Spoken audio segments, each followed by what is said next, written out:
Alors, grosse journée aujourd'hui pour l'équipe libérale. Évidemment, mes commentaires seront pour ce point de presse pour Marois Risky. Marois est une députée authentique, une députée dévouée, passionnée. Marois, donc, nous a annoncé sa décision mûrement réfléchie avec son conjoint, notre collègue Greg Kelly, de ne pas se représenter dans 2 ans, en 2026, qu'elle va continuer le travail de députée consciencieusement, de façon très, très professionnelle, et je pense que les qualités de Marois sont unanimes. Je veux la saluer, la remercier pour son service public. Et encore une fois, elle va continuer pour les 2 prochaines années à travailler avec nous. Ça aura été à terme un privilège pour moi, sur une base personnelle, de travailler avec Marois. Et vous me voyez un peu ému parce que c'est toujours, vous savez, quand on parle d'une famille politique, c'est quoi une famille politique? Bien, c'est de passer à travers des combats, d'en gagner, d'en perdre, de passer à travers des émotions également. Puis je suis certain que Marois va me reconnaître là-dessus. Là, je suis un peu un émotif. Alors moi, je veux la saluer, la remercier, puis lui dire qu'on va savourer les 2 années qui sont devant nous pour continuer à défendre notre monde, continuer à défendre les Québécoises et Québécois. Et à terme, les citoyens et citoyennes de Saint-Laurent auront eu une grande députée. Alors merci, Marois. On continue ensemble. Je vais maintenant céder la parole à ma collègue Virginie Dufour. Merci. Je vais moi aussi prendre quelques mots pour parler de ma collègue Marois. Marois a pris une décision déchirante aujourd'hui, puis je peux dire que ça va être une grande perte pour la communauté parlementaire, mais en tant que maman, moi-même, je comprends entièrement sa décision. Hier, je faisais ma valise. Et moi-même, j'avais un peu le cœur gros de laisser mes enfants à la maison. Donc, je remercie Marois pour son engagement, pour sa passion. Puis moi, je vais profiter des 2 prochaines années pour apprendre au maximum de sa rigueur, de comment il travaille pour que ça perdure par la suite, son éthique de travail. Alors maintenant, je vais vous parler de Nordvolt, encore Nordvolt, je dois dire. Aujourd'hui, on apprend que le ministre de l'Environnement était prêt à tout pour faire passer le projet. Ce n'est pas une, ni 2, mais bien 3 règles qui ont été modifiées par le ministère pour accommoder Nordvolt et lui éviter un BAP. Le ministère a même envisagé de faire un BAP accéléré. Puis ça, je rappellerai que c'est ce qu'on demandait. Et au moment qu'on se parle, ce BAP accéléré aurait même été déjà terminé. Clairement, on est face à de l'ingérence politique à toutes les étapes et nous sommes face à un ministre de l'Environnement qui, malheureusement, a failli à sa principale mission, qui est la protection de l'environnement. Et je termine en disant que ce genre de commande politique, le manque de transparence qu'on voit aujourd'hui, c'est ce qui nuit le plus à l'acceptabilité du projet de Nordvolt. Merci beaucoup. Monsieur Tanguay, je vous sens ému, c'est humain, c'est une annonce importante.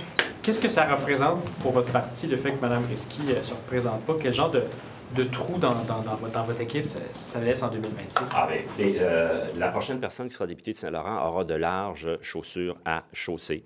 Excellente députée, députée de terrain qui a su gagner la confiance de ses concitoyens et concitoyennes. Maintenant, comme députée à l'Assemblée nationale dans l'opposition, opposition officielle, elle aura fait 8 ans. 8 ans, vous l'avez vu, sa rigueur, sa façon de travailler les dossiers. Ce que j'ai dit dans mon, message ce matin sur X, c'est que pour quiconque avait l'appui de Marois dans une cause, je veux dire, là, tu te sentais dans le clan du changement, dans le clan positif. Il allait avoir un plan de match, il allait avoir des avancées. Alors, grande défendresse des intérêts de toutes les Québécoises et Québécois. Puis, pour nous, bien, on va savourer, on va vouloir savourer chaque moment pour les 2 prochaines années. Vous perdez un soldat, je veux dire, est-ce que c'est normal encore de perdre une femme en politique pour des raisons familiales? Je veux dire, est-ce qu'on en a assez fait? On parle des congés parentaux qui ne sont pas encore possibles ici à l'Assemblée nationale. Il en reste beaucoup à faire encore.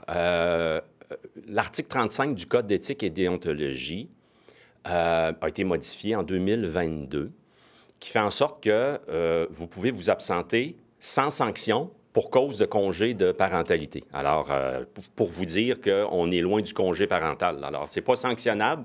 on est loin du... Quand même, ça a été dit, c'est là. Je pense qu'il y a beaucoup à faire aussi. Je pense qu'il faut continuer à travailler puis savoir comment on peut le faire. Maintenant, vous savez, le travail de député, puis pas juste les députés qui travaillent fort, là. Il y a les milliers de Québécoises et Québécois qui travaillent très, très fort, là. Le travail de député, c'est d'être systématiquement absent. Même quand vous êtes dans votre comté, vous êtes absent de la maison. Le contexte particulier de Marois et Greg, où vous aviez 2 députés avec 2 enfants en bas âge, puis elle l'a très bien exprimé, je l'écoutais ce matin dans son point de presse, c'était un contexte tout à fait particulier. Puis ça relève d'une décision maintenant parentale et familiale qu'on respecte. Est-ce que vous avez d'abord à vous informer quand de sa décision, puis est-ce que vous avez essayé de l'en dissuader, de rester?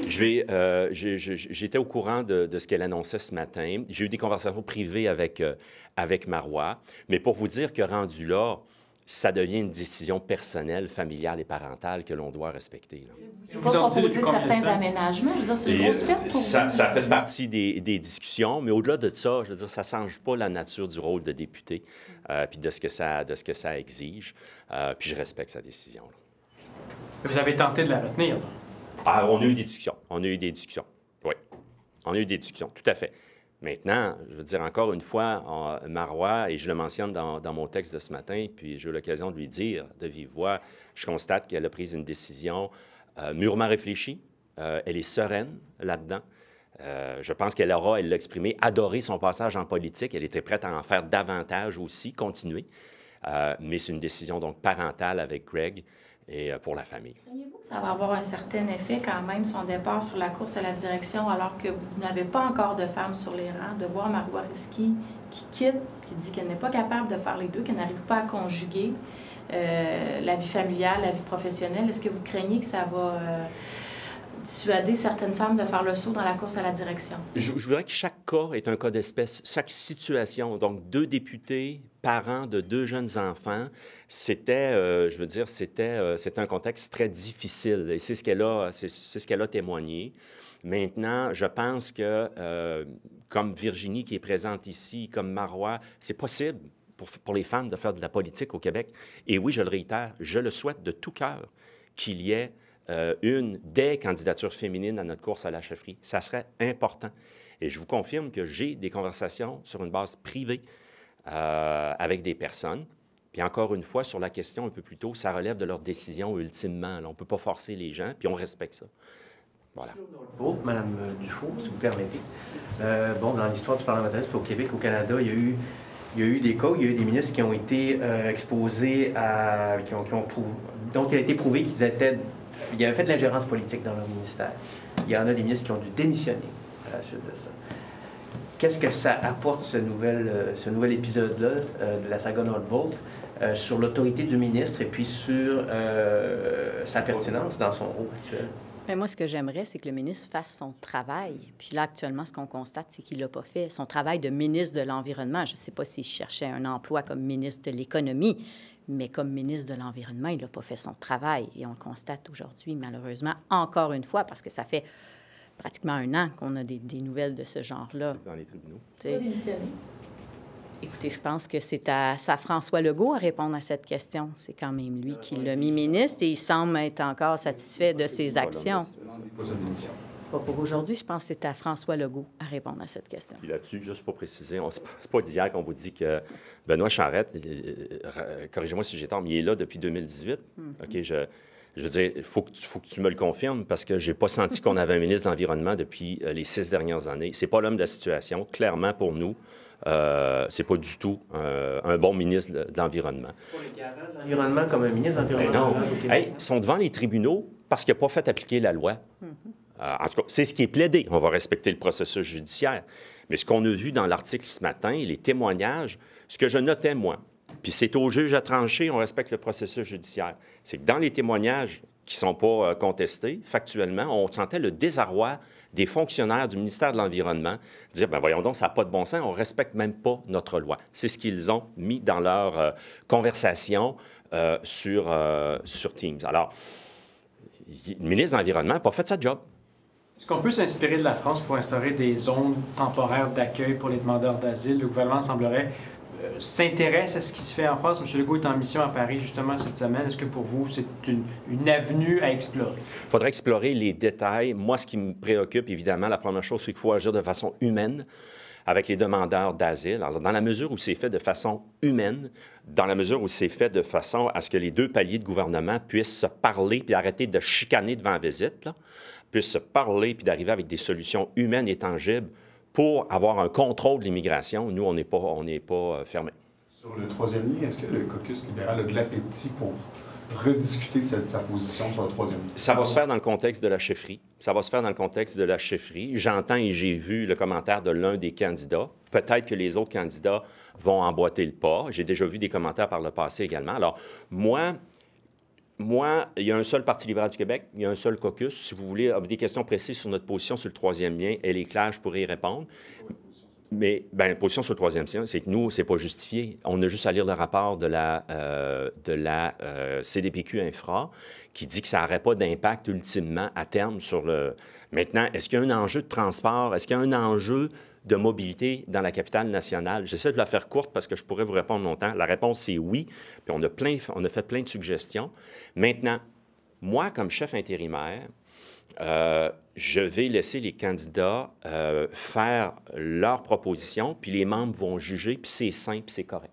Madame Dufour, à titre de député dans ce cas-là, est-ce que, selon vous, le Parti libéral devrait penser à changer sa position ou on devrait rester avec ce que la CDPQ a dit? Écoutez, je vais souligner les mêmes propos. Il y a un enjeu de mobilité dans la région de la capitale nationale, c'est évident.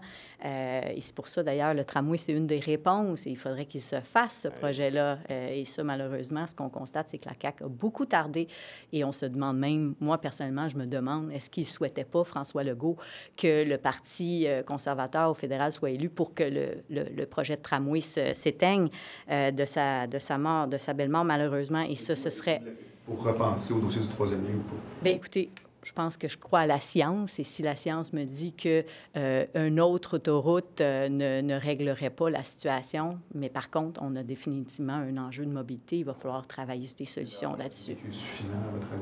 Bien, écoutez, il est très clair. Puis ça va dans le même sens que d'autres rapports qu'il y a eu dans le passé, dans le passé sur le même sujet, là. Si vous me permettez là-dessus, parce que c'est un sujet important, on exige et on le réaffirme, entre autres notre porte-parole, Monsef Déragi, que le gouvernement signe les décrets pour que ça aille de l'avant avec le troisième, avec le tramway. Puis par rapport au troisième lien que François Legault a voulu lier, il a dit, bien, écoutez, on va faire le tramway, mais le troisième lien à l'est pour le camion. François Legault et le Conseil des ministres doivent aller de l'avant, donner les autorisations pour que le tramway se fasse. Et c'est ce qu'on ne voit pas. Did you try and convince Marwa to stay in politics? I had a private conversation with Marwa Rizki. At the end of the day, this is, and we all understand, a private and discussion with his Greg Kelly. So at the end of the day, we have to respect their decision. They're in middle of a particular situation where you have two MNAs working very hard, two young kids at home. And of course, I had private conversation with Marwa Rizki, and I respect her decision. What was your reaction when you first started hearing these conversations? I thought very quickly that first I have to respect the private process with Greg Kelly, but my first reaction was, okay, well, if it happens, we'll be losing a very, very talented, passionate, dedicated colleague, MNA. And now I'm glad to see that we will be looking forward to complete the mandate with the 2 years ahead of us. And to continue the work with Marwa till 2026. Merci.